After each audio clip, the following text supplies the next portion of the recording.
అబ్బో ఏమో అనుకున్నాం గాని అప్పుడే చలి చెద్దరు తీయనిస్తలేదబ్బా. పొద్దుగాల 10 అయినా చలి తగ్గుతలేదు. ఐస్ గడ్డల మీద కూసోబెట్టినట్టే అవుతుంది పానం అంతా. నవంబర్లోనే ఇట్లున్నదంటే ఇక రేపు సంక్రాంతి వరకు ఇంకెట్లుంటుందో ఏమో. ఇప్పుడు ఈ చలితోని ఇంత తిప్పలవుతున్నదంటే దానికి ఇప్పుడు ఇంకో కొత్త తుఫాన్ దంట పడుతుంది.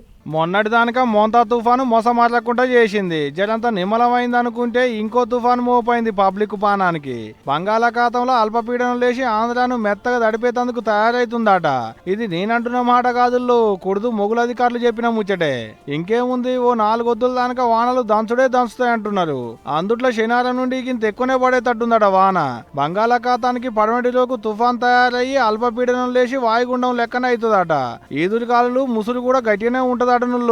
అందుకనే షీటికి మాటికి గింతదానికి గంతదానికి బయటికి రావద్దంటారు ఆఫీసర్లు. జలంతా నిమ్మలబడేటి ముచ్చటేందంటే అంతటెట్టున్నా ఒక రాయలసీమలో మాత్రం అంత పెద్ద వానలేం పడవంటున్నారు మొగులు అధికారులు. ఇదిట్టుంటే ఇటు బొక్కలు కొరికే సాలి. పొద్దుగాల 10 అయినా దుప్పటి తీయబుద్ధి అయితే అంత తొట్టు. ఈ చలికి ముసురు దంట పడ్డదా అంటే ఇక అంతే సంగతి. ఆడికేంచి చిన్నగా మన దిక్కు కూడా వచ్చేటట్టుందటనుళ్ళు. జర పైలం మారి ఏం తుఫాన్లో ఏమో గాని ఓటిపోతాలకే ఓటి మొసమర్లకుండా చేస్తున్నాయి అబ్బా పబ్లిక్ ను.